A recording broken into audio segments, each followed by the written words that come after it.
আসসালামু আলাইকুম ওয়া রাহমাতুল্লাহি ওয়া বারাকাতুহু। সম্মানিত দর্শক শ্রোতা, প্রিয় ভাই ও বন্ধুরা, আজকে এই ভিডিওতে আমরা আলোচনা করব কিছু গুরুত্বপূর্ণ স্বপ্নের ব্যাখ্যা নিয়ে। স্বপ্নে কি দেখলে কি হয়, আল্লামা ইমাম ইবনে সিরিনের কিতাব থেকে।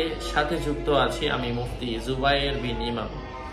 আলোচনা বুঝতে সাথেই থাকবেন। যারা এখনো চ্যানেলটি সাবস্ক্রাইব করেননি, ভেরিফাই চ্যানেলের ডেসক্রিপশন বক্সে ক্লিক করলে আমার পেজ এবং আইডি আসবে। এছাড়া অন্য কোনো ধরনের পেজ নেই, আইডি নেই, ইমো নেই, হোয়াটসঅ্যাপ নেই, টিকটক নেই। নাম ছবি দেখে বিভ্রান্ত হওয়া যাবে না। প্রত্যেক ভিডিওতে আমি সাবধান করি, সতর্ক করি। যাই হোক, সম্মানিত ভাই ও বন্ধুরা, কথা দীর্ঘায়িত না করে আমি মূল আলোচনা শুরু করছি।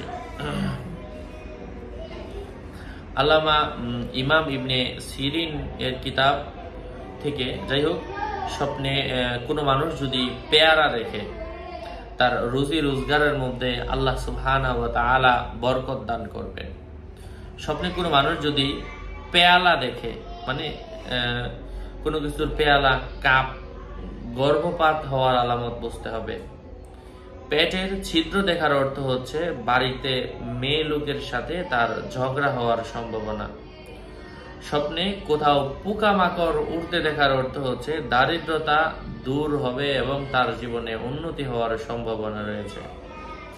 স্বপ্নে পোকামাকড় খেতে দেখার অর্থ হচ্ছে সীমাহীন অভাব অনটন দেখা দেওয়ার সম্ভাবনা রয়েছে। স্বপ্নে পোশাক দেখার অর্থ হচ্ছে মান সম্মান বৃদ্ধি পাওয়ার সম্ভাবনা রয়েছে। লাল পোশাক দেখার অর্থ হচ্ছে ঝগড়া বিবাদ হওয়ার সম্ভাবনা রয়েছে।